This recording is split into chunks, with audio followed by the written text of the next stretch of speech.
खबर शामिल करेंगे इफ्तिखार अहमद ENN नुमाइंदा की। पाकिस्तान नज़रियाती तहरीक के मरकज़ी तर्जुमान सैयद हमजा अली नकवी साहब और उनके हमरा कराची राब्ता कमेटी के सदर 2024 के होने वाले आम इंतखाबात में सूबाई असम्बली के उम्मीदवार थे, वो भी मौजूद रहे। मज़ीद देखिए इफ्तिखार अहमद की इस रिपोर्ट में। मैं हूँ इफ्तिखार अहमद अंसारी, कैमरामैन आमिर के साथ, और आप देख रहे हैं इस वक्त आपका अपना चैनल ENN न्यूज़ चैनल। और मेरे साथ मौजूद है इस वक्त पाकिस्तान नज़रियाती तहरीक के मरकज़ी तर्जुमान सैयद हमजा अली नकवी साहब।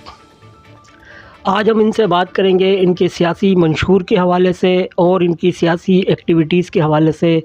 तो मैं चलता हूँ हमजा अली नकवी साहब से पहला सवाल करने कि आप मुझे ये बताएं कि आपका सियासी मंशूर क्या है।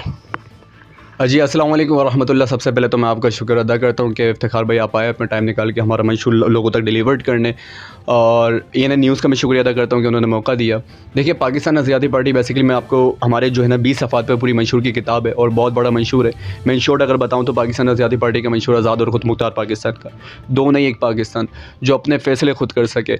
और जो बेसिक हमारा पाकिस्तान नज़रियाती पार्टी बनाने का मकसद आप देख रहे हैं कि आप माजी से पिछले 75 सालों में यूथ को जिस तरीके से डिमोलिश किया गया और यूथ को जिस तरीके से मिसयूज़ किया गया, उसी यूथ को जो मुहिब्ब वतन यूथ है, जो पाकिस्तान के लिए कुछ करना जानती है, जिन्होंने अपनी स्टूडेंट पॉलिटिक्स के जो है ना वो अमली ग्राउंड में गुजार दी, जो जानते हैं कि पाकिस्तान के मसाइल किस तरीके से हो सकते हैं, जो जिद्दोजहद करना जानते हैं, उन्हीं यूथ को जो है ना हमने टिकट देकर असेंबली में पहुँचाना। हमारे दो बेसिक कॉन्सेप्ट हैं पाकिस्तान नज़रियाती पार्टी बनाने के। देखें, जब हमने पहली प्रेस कॉन्फ्रेंस की इस्लामाबाद में चेयरमैन पाकिस्तान नज़रियाती पार्टी ने आज से 2 साल पहले पार्टी का अनाउंसमेंट की, उस वक्त ये ऐलान किया था कि इस आइंदा आने वाले आम इंतखाबात में हम 70% टिकट नौजवानों को देने जा रहे हैं, जो कि एक चेंज था पाकिस्तान की सियासत में, क्योंकि यूथ को जिस तरीके से डिमोलिश किया गया है। देखिए, मैं आपको बताऊं कि आप बाखूबी वाकिफ़ है सियासत से, और जिस तरीके से सियासी जमातें यूथ को जिस तरीके से मिसयूज़ करती हैं, वो चाहे झंडे लगाने के या दूसरी दीगर एक्टिविटीज़ में हो, और कराची की यूथ को तो मुख्तलिफ जावियों से इस्तेमाल किया जा रहा होता है, वो चाहे बदमाशी में हो, चाहे किसी मंशियात के सिस्टम में हो। तो उन्हीं यूथ को जो है ना हम एक प्लेटफॉर्म मुहैया करें जो अमली तौर पर पाकिस्तान के मसाइल हल करना जानते हों। दो बेसिक हमारा कॉन्सेप्ट मैं आपको बताऊं कि उस वक्त ये ऐलान किया, और इस इंतखाबात में हमने 70% का हमने ऐलान किया था, और 90% टिकट हमने नौजवानों को दिए।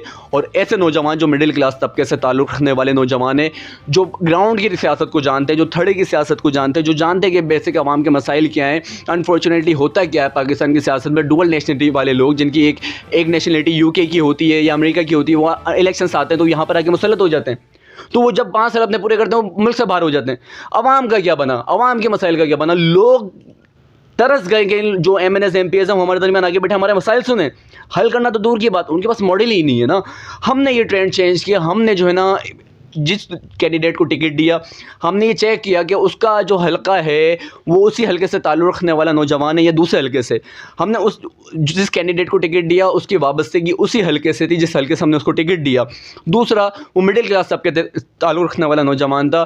मैं आपको बताऊँ, इस दफ़ा अल्हम्दुलिल्लाह हमने सियासत का रुख तब्दील किया। मिडिल क्लास तबके को इस्तेमाल जो जिस तरीके से किया जाता है, हमने उसी मिडिल क्लास तबके को नौजवानों को टिकट देकर असेंबली तक पहुँचाने की कोशिश की। देखिए, हार जीत किस्मत का खेल। और पाकिस्तान की सियासत में जिस तरीके से आप देख रहे हैं कि करंट अफेयर जो बने में मुल्क की सूरत हाल जो बनी भी है, अभी रावलपिंडी डिवीज़न के जो कमिश्नर ने बयान दिया, और मैं समझता हूँ बहुत दिलेराना उसने फ़ैसला ये किया कि उसने खुलकर आवाम को बताया कि किस तरीके से इलेक्शंस हुई।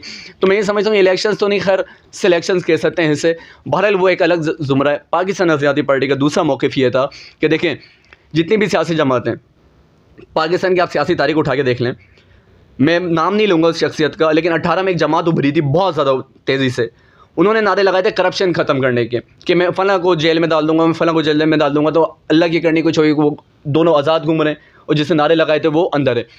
अब बात क्या, करप्शन, सवाल यहाँ पे पैदा होता है करप्शन कैसे ख़त्म करेंगे?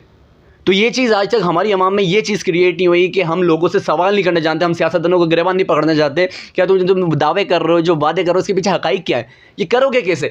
पाकिस्तान नज़रियाती पार्टी ने पाकिस्तान के तमाम मसाइल के हल अपनी मंशूर की किताब में पेश किया, और वो मंशूर की किताब 24 करोड़ आवाम की ज़्यादा से जितना ज़्यादा हो सके हमने घर घर तक अपना मंशूर पहुँचाया, ताकि लोगों को पता हो, लोग सवाल कर सके कि यार एक पाकिस्तान नज़रियाती पार्टी उसने तो ये मंशूर का हल पेश किया है, मसलों का हल पेश किया, आपके पास क्या मंशूर है मुझे बताएं ना।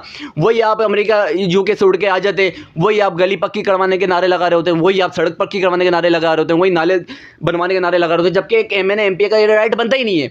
उसका काम है असेंबली में जाकर इस कानून साजी करना। मुझे बताओ क्या मेरे हल्के के लिए, मेरे पाकिस्तान के लिए क्या कानून साजी करोगे? तो ये चीज़ जो है ना पाकिस्तान की सियासत में बहुत जो है ना ये फॉल्ट कर दी थी, लोगों को इस चीज़ का इल्म नहीं था। हमने जो है ना इंशाल्लाह ये आगाही दी है लोगों को कि हम ये चेंज लाना चाह रहे हैं, और हमारा कोई भी कैंडिडेट असेंबली में पहुंचा, हम वादे नहीं करेंगे, हम ये नहीं कह रहे कि हमारी हुकूमत बने तो हम पाकिस्तान के मसले हल करेंगे। हमने तो पाकिस्तानी कौम से एक वादा किया तो एक दरख्वास्त की थी कि एक कैंडिडेट भी अगर हमारा असेंबली में पहुँच जाता है तो हम इंशाल्लाह करारदाद लेकर आएंगे। लेकिन कोई नहीं, हार जीत किस्मत की बात है, इंशाल्लाह जिद्दोजहद हमारी जारी रहेगी। हम अपनी हार को भरपूर जो है ना दिल से हम मंजूर करते हैं कि ठीक है हो गई है, लेकिन इंशाल्लाह अगली दफ़ा भरपूर ताकत से मैदान में उतरेंगे इंशाअल्लाह। हमजा अली नकवी भाई से मैं दूसरा सवाल करूंगा कि आखिर क्या वजह थी जो शेर सियालवी साहब ने यूथ यानी कि स्टूडेंट ग्रुप से निकलकर सियासत में आने का इरादा किया? देखिए बहुत अच्छा आपने सवाल किया, यही मैं सुनना चाहता था। हम पिछले 10 साल से अमली ग्राउंड में स्टेट यूथ पार्लियामेंट के प्लेटफॉर्म से जिद्दोजहद कर रहे थे। 2 दफ़ा शहीद भाई ने अपनी क़यादत के अंदर OIC का इजलास बुलवाया नामों से रसलत के मामले पर। स्टूडेंट्स की डिग्री का मसला हो, हमने इस्लामाबाद में प्रोटेस्ट किए, धरने नारे शायद हमसे ज़्यादा किसी ने ना लगाए हों। हर गवर्नमेंट में हमने प्रोटेस्ट किया, हर गवर्नमेंट में हमने मुतालबात किए। हमें हमारे मुतालबा सुनने के लिए बुलवाया जाता है सर, लेकिन उस पर इम्प्लीमेंट नहीं होता। तो उसका क्या हल है? हम तो पिछले 12 साल से ग्राउंड में लोगों को शऊर उजागर कर रहे हैं कि यार ये मसले हैं, इनको इस तरीके से हल किया जा सकता है, लेकिन हमारे मुतालबात सुनने तो जाते हैं, उसके ऊपर काम नहीं होता। इसकी क्या वजह है? इसकी वजह ये है कि जो हमारी यूथ है पाकिस्तान की, 65% तबका जो है ना पाकिस्तान का यूथ के ऊपर मुश्तमिल है, लेकिन यूथ कहाँ है आज? तो हमने ये फ़ैसला किया, देखें सिस्टम उसी वक्त तब्दील हो सकता है जब आप सिस्टम के